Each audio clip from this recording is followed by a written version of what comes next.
Det et år som flere for har finnet i nesten det siste året.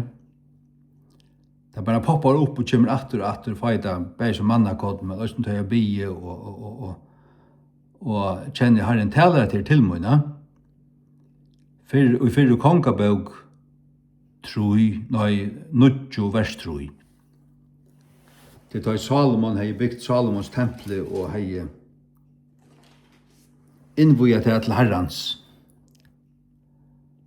Og det ljóa såleis, og Herren sier vi han, jeg har hørt tunna bøn og tunna ombøning, som du har gjørst framme fyrir mer. Jeg har halga hetta hus, som du har byggt, at seta mot navn her ever. Og mun i eio og mot hjärsta skulle være her viværande. Attur, og Herren sier vi han, jeg har hørt tunna bøn og tunna ombøning, som du har gjørst fram fyrir mer.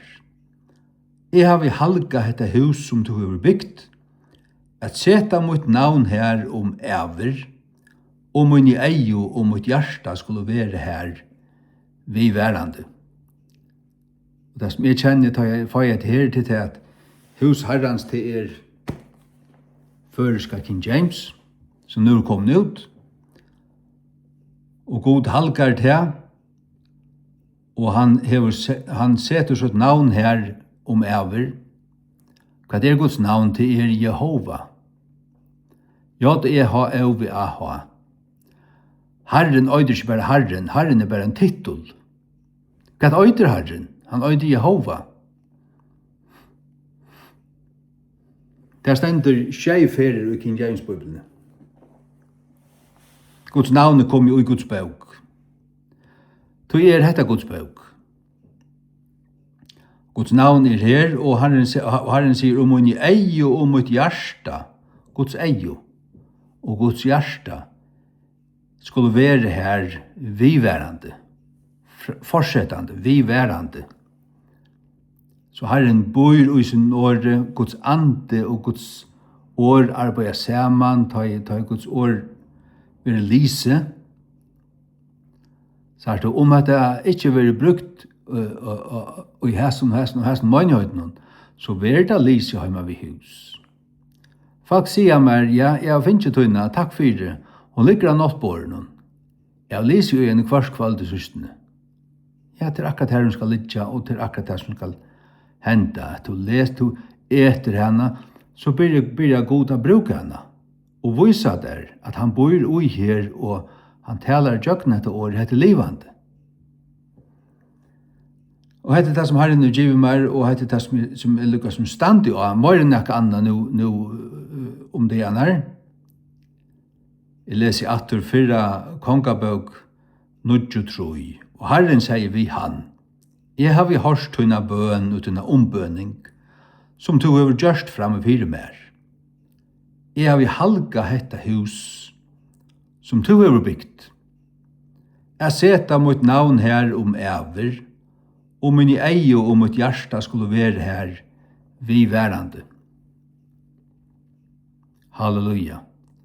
Og så er jeg glad for at jeg har oppdaget til at jeg kom fram til at det her er være limor og Jesu Kristi kyrkjo, det er ikke at endelig sita i hestenhusen eller her, eller være sammen med tøy, men så hører man til å være møte her, og tann hun var så djørv, hun råpa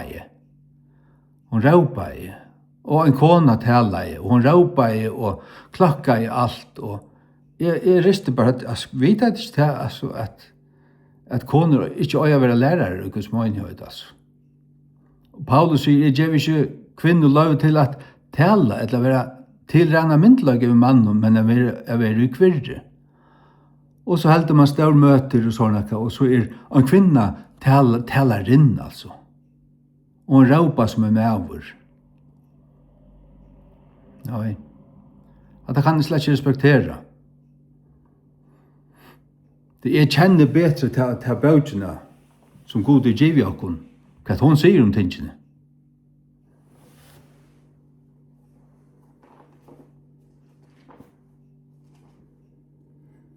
Men så heldur man bara til at man hadde bara Paulus av mening. Paulus som apostel Jesu Krist skriver hatta i en brev til en hyra som han har sett, og god du ser for godt å køyre dette i akkurat Nya Testamentet. Så heter det ikke bare Paulus av mening, men heter Guds ord. Og dette i hyra brøven, men man har ånga respekt for det. Jeg tror jeg har ånga respekt for det, kunne ta videre vel. 4 Timotheus 2, fra 11. La kvinnorna læra og kvirre vi atlar i undergivne. Men jeg la vi ikke kvinno av fralæra, eller at tilrena myndeløyga iver mannen, men av være kvirre. At er halda munn. Og så det her just og i hese tog vi nå liv og vi alle ser kvinnofrugjeringene og kvinner så frekkar og ljautar opppumpar hekser. Da var ikke vel at det Og så skal det forboi Guds år avverska Guds menighet, og så det godt og av goden og det Satan. Du vil det raupa og bretta seg, gjøre seg øyligere. Kvinnopower. At det ressaka anden ut av mun. Og stinkar som man freter opp ur satans reiv. Bant over helvete. Til at Adam var fyrst mynda av vår søyan Eva. Og Adam var ikke dåra vår, men kvinnan var dåra og var i misgjerne.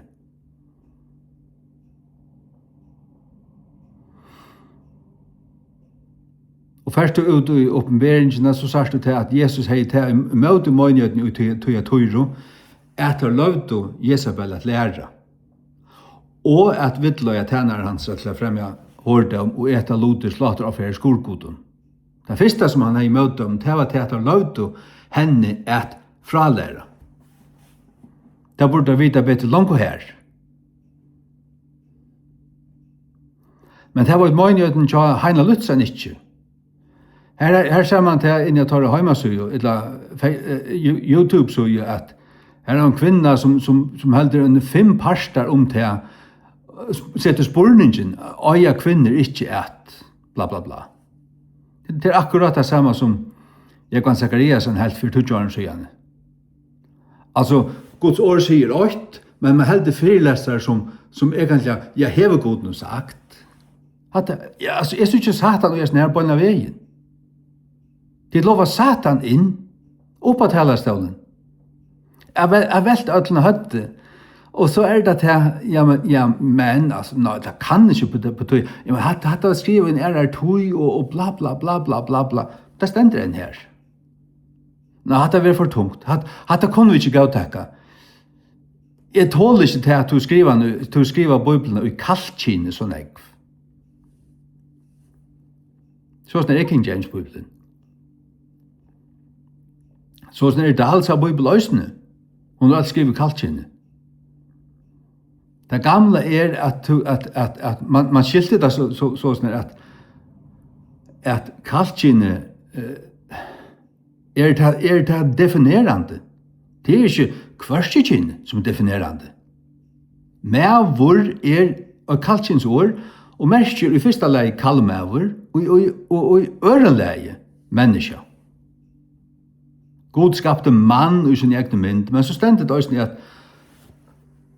så skapte han teg, da han skapte Adam. Det vil si at kvinnan uirakna i mannen, men hun skal være undergivet mannen, og ikke tilrenna plåss, eller tilrenna myndelaga i mannen, for å spille kongolar ut. Langt ta djevelen leiser, på en av veien her, og da har vi Jesus snakket med deg, men det er ikke det ikke ui. At det leier man ui for 40 år siden. At det visste man her alai for 40 år siden. Øysten ui Tabor og Tofton. Ja, så mye var det Og jeg skal heller sitte utanfyr, vi trøtten eion, og si at det kun sannløykan, enn at sitte drusjen til kran middelen. Hørte du han her? Og mer damer henne vel, og mer damer henne slett ikke. Mer damer først ikke henne etla tikkun. Det stinker ødel.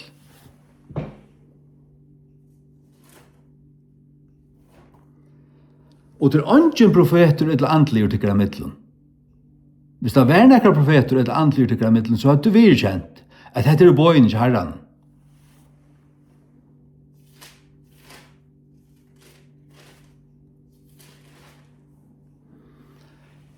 Han som ærlig og har lest sånne bibel og undergiven Guds år heldre enn tøyarandan, han vet at det sier satt. Det finnes folk, også unge i fargen i det, som tar det av hørt med tåsese tingen her, som nikker der, og kommer til med en tråsna på tveimanns hånd, og sier at det er sannet som du sier. Abbe sier det øysene. Abbe lustar øysene etter, han vet, og jeg vet, og vi er nekker som vita at det er sannhet. Vi do å lese. Men møgnhøytene er køsta skittner og koppa i det høtte. Og det hadde vært nok så langt. 4 Korinther fra 4:30. Lete kvinner tykkere halda tøgn i kyrkjønnen. Lete kvinner tykkere, lete halda tøgn. Til seg halda munn, lete er tia i kyrkjønnen. Det er ikke løft tømmen å tale i kyrkjønnen altså. Men tømmen er bøy at være under lydne, som øysene loven sier. Og om der vil jeg lære nækka, ta lett her spyrja sunnar menn heima, til en skam tja kvinnen å tale i kyrkjønnen. Det ganger hånd i hånd vid det som er løs og Janne og 4 Timotheus 2. Paulus gjør ikke kvinner lov til å fralære eller tilrenne myndløk i mannen. Hun har ikke myndløk i mannen. Men er veldig kvirre. Og det samme sier han her. Om der vil jeg lære nekka, ta lett her spyrja sånne menn heima, til at det er en skam til kvinnen å tale i kyrkjene. Øysene i 4 Timotheus tar du leser om lærere, at Paulus sier vid Timotheus, tar loder som jeg har lært til, skal du leta trofaston mannen opp i hendur. Løyta trofaston mannen til at tar meg å være føre for å lære ånder. Paulus har lært Timotheus, en mann, han skulle lære ære menn, som så skulle være lærere i møgnøtene, for at han skulle kunne lære ånder.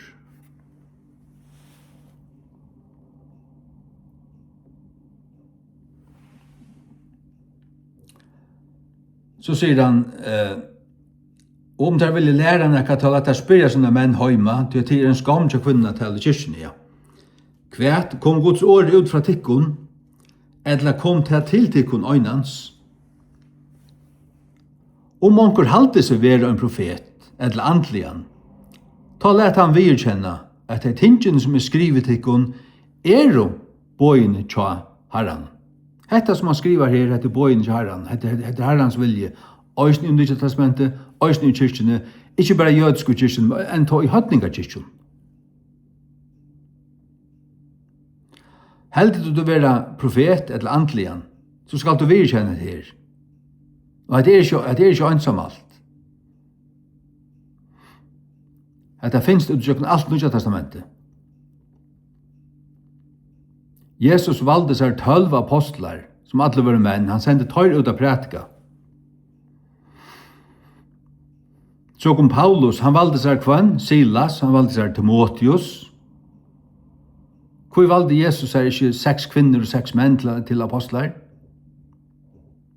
Og ta vi så suttja møgnøtene skipa her, hvor er ikke kvinner at det her, hirar og eldstar? Eldstar er menn. Og tar det så sagt lærerne, så er det øyne menn. Og så sier han, jeg gir ikke kvinner lov til å tale. Men halda tøgn. Om de vil lære noe, la det så spyrre sånne menn heima. Og at det stender ui Guds ord, og faktleggeren skjuta. Men tar eldste som var her og løy, tar evasmadranker, teenager, tannarengur, tar skilt du et her. Tar du til å lese, og tar tar du at skilja det, hva tøytningen de mener just det som de sier. Og her er ikke takket feil av.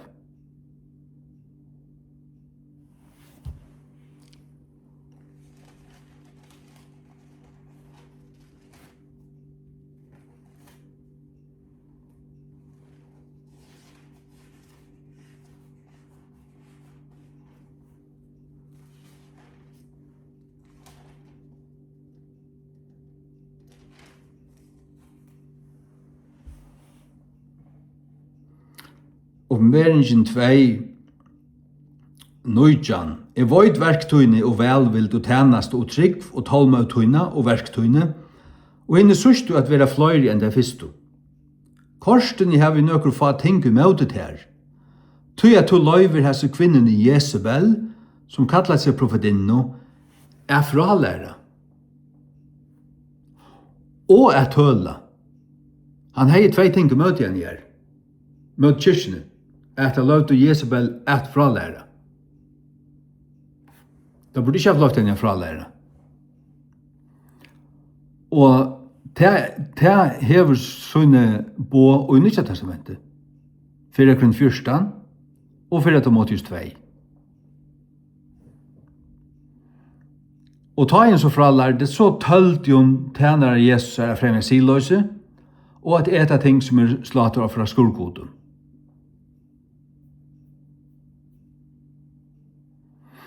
Øysten så en kvinner kom inn av ting, så alt var utlåst. Alle så godløse satans lovner kommer av jøkken at en kvinner kom inn av ting. Og der som saute ned i tingen og spotta og flente og ta jegån av lætjene stod oppe og tryggleis i falskje. Det var tror jeg 4 hekser.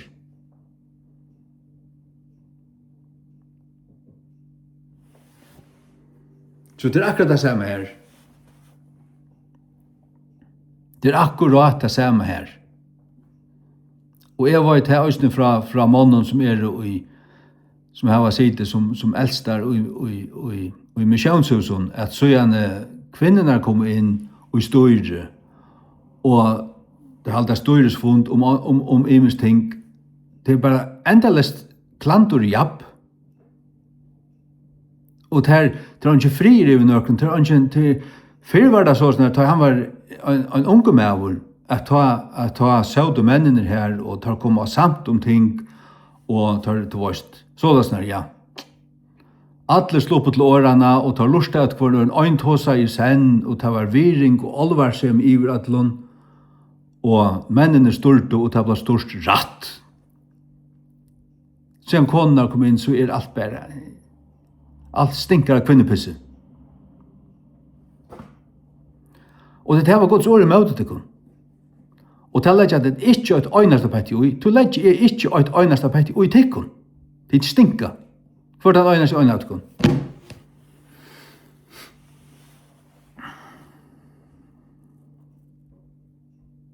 Men det fleste er sånn at de vira bisp og kyrkjene og misjonene og ja, men det samkomman, menigheten, og det ja, men her var ødel, hørte du han var, jeg snakket vi han, jeg var her og tvorst, ja, men det menigheten, og så alt kopp og tvorst, og du varst det vel, og du selv snakket om det, men så allikevel har du respekt for du tog at det menigheten. Du skal ta respekt for Guds ord til klotte. Så snart gonger alt bare. Ja.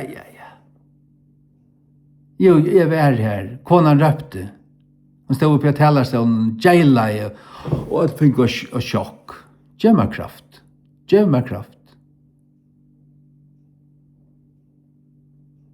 Det skal jeg slett om. Det kunne det øye.